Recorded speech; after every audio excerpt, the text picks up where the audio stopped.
Hello everyone, welcome back to my channel. तो समाज में अगर हम बात करें तो समाज एक ऐसी किताब है जो रोज लिखी जा रही है। तो understanding society through time and traditions topic में हमें ये बताता है कि आज की जो हमारी सोसाइटी है वो एक दिन में नहीं बनी। इसे हजारों साल का टाइम लगा हुआ है इसके चेंजेस आने में। इसके ट्रेडिशंस, कल्चर, ये सब क्या है, इसका मिक्स है।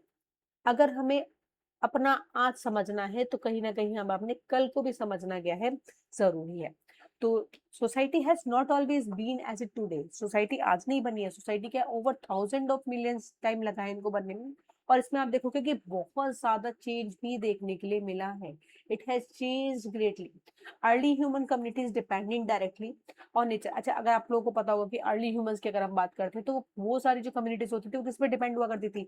वो नेचर पे डिपेंड हुआ करती थी। उनका जो सर्वाइवल था, आप देखोगे वो जंगलों में रहते थे। उन्हें जो पेड़ पौधे, खाने पीने की जो भी चीजें होती है, पहनने की एटलीस्ट जो चीजें होती थी, ठीक है, रहना, सब कुछ उनका किस पे सर्वाइवल था? नेचर पे सर्वाइव करते थे। And with time people learn to grow crops. जैसे जैसे टाइम बदला, हम इसको आगे के चैप्टर में पढ़ेंगे कि इन्होंने ग्रो क्या करना सीखा था, क्रॉप्स को ग्रो करना सीखा था। जानवरों को पालना शुरू किया था, डोमेस्टिकेट एनिमल्स, सेटलमेंट, धीरे धीरे उन्होंने वहां पे रहना भी स्टार्ट कर दिया था। और टूल्स भी बनाने स्टार्ट कर दिए थे। गुड्स को एक्सचेंज, गुड्स मतलब सामान जो भी आप ले रहे हो वो आपका एक्सचेंज होना शुरू हो गया था। एंड ऑर्गेनाइज करने लगे थे सिस्टम को।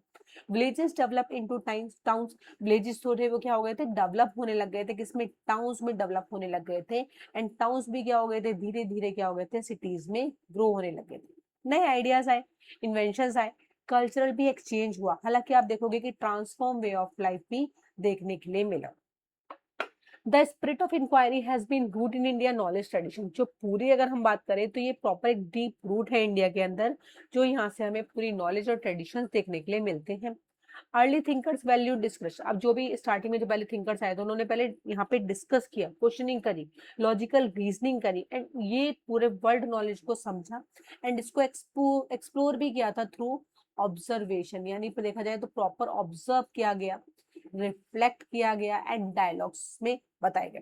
फॉर एग्जाम्पल, एक कॉन्सेप्ट आपका दिया गया, बहुत ही अच्छा एग्जाम्पल है, ठीक है, ये आपका पंचम भूतास की बात करी गई है। अब इसको थोड़ा समझने की कोशिश करते हैं। पंचम भूतास होता क्या है?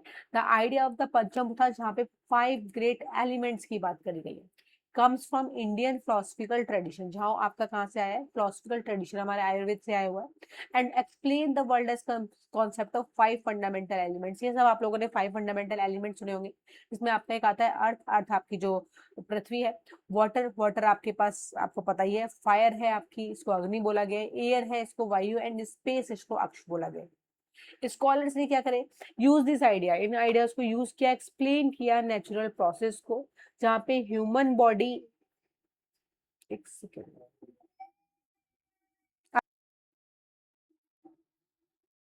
And the relationship between living beings and the environment. अब यहाँ पे हम देखते हैं कि जो स्कॉलर्स ने इन आइडियाज को यूज किया, जो हमने अभी पंचभूताम, सॉरी, पंचभूतास हमने अभी जो पढ़े, ठीक है, तो स्कॉलर्स ने इन आइडियाज को यूज किया और एक्सप्लेन किया किसमें? नेचुरल प्रोसेस से। नेचुरल प्रोसेस में ह्यूमन बॉडी से जोड़ा, एंड रिलेशन देखा लिविंग बींग्स का एनवायरमेंट के साथ में, ठीक है। तो यहाँ पे देखा कि लिविंग बींग्स किस तरीके से आपका एनवायरमेंट के साथ कनेक्ट है। यानी अगर आप एक इमेज देखोगे तो इसमें एक जैसे योग करते हुए एक पर्सन होता है तो वहां पे कनेक्ट दिखाया जाता है कि उसका वो फायर से है, उसके अंदर एयर भी है, स्पेस भी है, क्या अर्थ भी है, तो ये सारी चीजें, वाटर भी है, तो ये सारी चीजें उसमें देखने के लिए मिलती है। While expressed in philosophical terms में अगर देखा जाए तो it represents an early attempt to understand nature as an interconnected system, ठीक है। तो अगर ये हम इसे रिप्रेजेंट कर ले तो ये बहुत पहले से ही आप इन चीजों को समझ सकते हैं कि किस तरीके से नेचर जो है उसने इंटरकनेक्ट करा है इन सिस्टम्स को, ठीक है। तो आगे आते हैं डिस्क्राइब्स द नेचुरल वर्ल्ड। अब पंचभूतास हमें क्लियर हो गया होगा।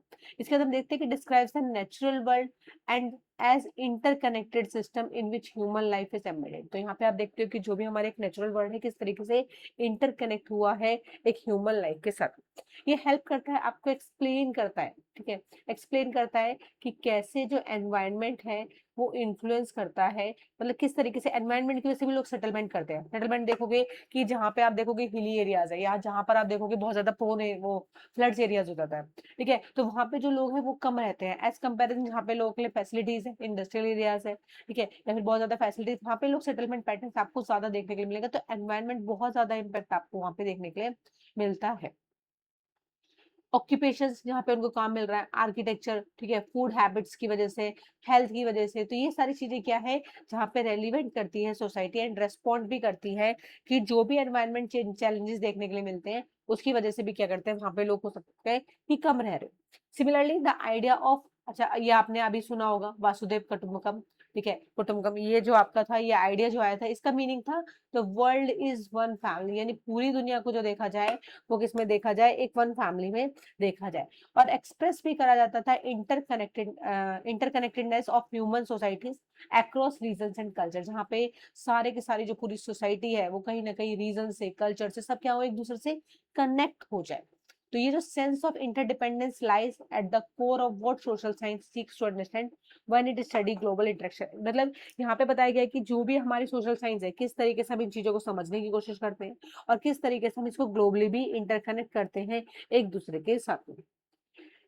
Next one is the early reflections and governance in India also link political authority. अच्छा, अब यहाँ पे हम बात करते हैं, अभी हम लोगों ने बात कर ली कि किस तरीके से हम पॉलिटिकल अथॉरिटी पे बात करते हैं, ठीक है, वो पब्लिक वेलफेयर पे हम यहाँ पे बात करते हैं, इकोनॉमिक्स पे हम यहाँ पे बात करते हैं। अगर अब स्टार्टिंग में बात करी जाए कि कैसे आपकी जो इंडिया में लिंक होता है पॉलिटिकल अथॉरिटी से, तो यहाँ पे अगर देखते क्या है, लोगों के वेलफेयर की बात करी जाती है, पब्लिक के वेलफेयर की बात करी जाती है, एथिकल रेस्पॉन्सिबिलिटीज की बात करी जाती है। वहीं अगर हम अर्थशास्त्र आप लोगों ने पढ़ा होगा, अर्थशास्त्र आपका एक न्यू बुक जो ऐड हुई है इकोनॉमिक्स, ठीक है, तो ये आपको पता होगा कि 9th क्लास में हमारे पास एक फोर्थ पॉइंट भी आपका, फोर्थ जो आपका पार्ट है वो भी आपका ऐड हुआ है इकोनॉमिक्स, ठीक है। तो ये एट्रीब्यूटेड टू कौटिल्य, कौटिल्य आपके अर्थशास्त्री में बहुत फेमस नाम है इनका, ठीक है, जिन्होंने कंपोज करी अबाउट 23 इयर्स एंड एगो अराउंड, एग्जामिन करा था इन्होंने पूरा एडमिनिस्ट्रेशन का, ठीक है। अगर आपने इनका नाम सुना होगा, चाणक्य इनका दूसरा नाम था, कौटिल्य इनका नाम था, अर्थशास्त्र के लिए बहुत ज्यादा फेमस थे। इकोनॉमिक मैनेजमेंट की इन्होंने बात करी है, ठीक है, किस तरीके से पूरा का पूरा आपका जो भी इकोनॉमिक है उसको कैसे मैनेज करा जाए, टैक्सेशन की यहाँ पे बात करी गई है, and the duties of rulers toward their people, और जो भी लोगों की रूलर्स हुआ करते थे उनकी ड्यूटीज क्या होती थी लोगों के लिए, इसको लेके भी इन्होंने बोला था। तो such work show that systematic thinking, तो कुछ ऐसे काम किए गए थे जो क्या था, क्या सोचा गया था कि सिस्टमैटिक थिंकिंग हो about governance and the economy exist long before modern sorry academic discipline develop, ठीक है। तो किस तरीके से पूरा जो आपका एकेडमिक डिसिप्लिन वगैरह डेवलप हुए इन सब चीजों को लेकर। तो ये जो आप ट्रेडिशंस की बात करी गई है, These traditions demonstrate that the efforts of understand society, ये जो हमने ट्रेडिशंस की बात करी गई है, इन्होंने हमारी सोसाइटी को अंडरस्टैंड करने में बहुत ज्यादा हेल्प करी है थ्रू ऑब्जर्वेशन। कैसे समझे हम, ऑब्जर्वेशन के थ्रू, रीजनिंग, रीजनिंग यानी हम चीजों को पूरा एनालाइज करें कि कैसा है किस तरीके से होगा, उसको हम रीजनिंग बोले जाते हैं। रिफ्लेक्ट करा गया and has a long history, बहुत लंबी टाइम से अगर देखा जाए एक लॉन्ग हिस्ट्री रही है जहां पे इन चीजों को समझने की कोशिश करी गई। अब मॉडर्न सोशल साइंस क्या बताता है, कंटिन्यू करा इसने लीगेसी यूजिंग न्यू टूल्स, उन्होंने नए नए टूल्स को यूज करा है, नए मेथड्स को यूज करा है कि कैसे सोसाइटी क्या है काम कर रही है, क्या उसके फंक्शंस है और कैसे वो चेंज हुई है ओवर टाइम। जैसे अगर आप देखते हो सोसाइटीज में क्या चेंज देखने के लिए मिला है पिछले 20 सालों में, 40 सालों में, 50 सालों में, 5 सालों में, किसी भी आपको कंपेयर करके आप देख सकते हो। To understand the present, we must trace the long journey of continuity and changes and explore how society। तो जब हम इसको समझते हैं प्रेजेंट को, तो हम यहाँ पे ट्रेस भी करते हैं कि क्या कैसी लंबी जर्नी रही है, क्या चीजें रही हैं, क्या एक्सप्लोर हुआ है सोसाइटी में और कैसी कैसी चीजें एवॉल्व हुई हैं, कैसे इंस्टीट्यूशंस डेवलप हुए हैं, कैसे रिलेशनशिप देखने के लिए मिले हैं लोगों के बीच में, कैसे एनवायरनमेंट आपका ट्रांसफॉर्म करता है। और सोशल सोसाइटी साइंटिस्ट क्या करते हैं, ऑब्जर्व करते हैं इन चीजों को, लोगों की लाइफों को ऑब्जर्व किया गया है, यहाँ पे इंटरव्यूज लिए गए हैं, सर्वे करे गए हैं, एग्जामिन करे गए हैं, जितने भी डॉक्यूमेंट्स वगैरह ने पुराने मिलते हैं, एंड कंपेयर भी करा है टाइम्स के साथ में कि पहले टाइम में क्या हुआ करता था और अब के टाइम में क्या है, एंड प्लेसेस में भी कितनी प्लेसेस में चेंज देखने के लिए मिला। तो ये सारी इंफॉर्मेशन को कलेक्ट करा है अलग अलग सोर्सेज से एंड प्रॉपर एक्सप्लेनेशन करा गया है that is supported by evidence. तो यहाँ पे प्रॉपर एविडेंसेस देखे गए हैं कि क्या क्या चीजें हैं। तो सोशल साइंस एक्सप्लेन करता है हमें कि किस तरीके से क्या चेंजेस रहे हैं, ठीक है, कैसे हमारा पास्ट चेंज था, कैसे हमारा प्रेजेंट है और किस तरीके से हमारा आज भी इन्फ्लुएंस करता है हमारे फ्यूचर को।